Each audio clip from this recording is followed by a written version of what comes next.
Oppo baru aja ngenalin ponsel terbarunya dari keluarga K-series di pasar Cina, yakni Oppo K12s. Ini adalah versi pelengkap dari Oppo K12 yang rilis tahun lalu, dan secara desain dan spek bisa dibilang kembarannya si Oppo K13 yang baru aja rilis di pasar India beberapa hari lalu. Tapi meskipun mirip, Oppo K12s ini punya beberapa fitur tambahan yang bikin dia lebih menarik.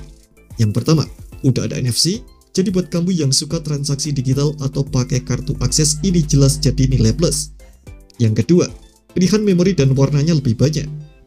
Kalau Oppo K13 cuma punya RAM 8GB dengan storage 128GB dan 256GB, Oppo K12s ini punya tambahan varian RAM 12GB dengan storage sampai 512GB.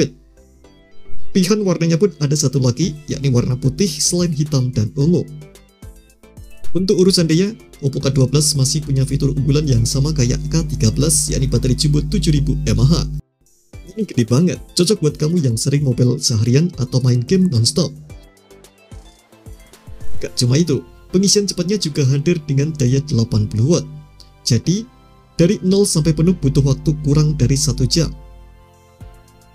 Nah, kalau ngomongin soal performanya, Oppo K12s ditenagai dengan chipset Snapdragon 6 generasi keempat dari Qualcomm. Chipset ini punya 8 inti atau octa-core dengan kecepatan maksimal di 2,3 GHz. Cocok buat multitasking, main game, ataupun aktivitas berat lainnya. Dan karena udah pakai proses fabrikasi 4 nanometer, performanya tetap kencang tapi hemat daya.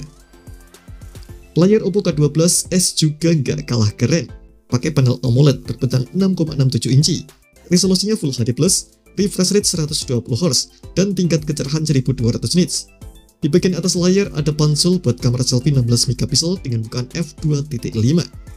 Beralih ke bagian kamera belakang, ada dua lensa yang ditempatkan dalam modul kotak. Kamera utamanya 50MP dengan bukaan f1.9 dan deep sensor 2MP. Simple, tapi udah cukup buat kebutuhan fotografi harian. Bagaimana dengan fitur lainnya? Oppo K12s udah pakai Android 15 yang dibalut dengan tampilan khas ColorOS 15. Ada juga pemindai sidik jari di dalam layar dan perlindungan debu dan percikan air dengan rating IP65. Jadi, gak cuma cantik tapi juga tahan banting. Oppo K12s dijual di Cina dengan harga mulai dari 2,5 jutaan untuk RAM 8/128GB atau 8/256GB dibanderol 3,2 juta, serta RAM 12/256GB dibanderol sekitar 3,6 juta. Untuk varian tertingginya, RAM 12/512GB dibanderol sekitar 4,1 jutaan. Belum ada kabar resmi apakah ponsel ini bakal masuk ke pasar Indonesia atau tidak. Tapi kalaupun iya, kemungkinan namanya bakal berbeda karena seri K nggak dijual resmi di tanah air. Jadi menurut kalian gimana? Lebih baik milih Oppo K13 atau K12 ini? Tulis pendapat kalian di kolom komentar. Jangan lupa like, share, dan subscribe biar nggak ketinggalan update gadget seru lainnya. Sampai ketemu di video selanjutnya.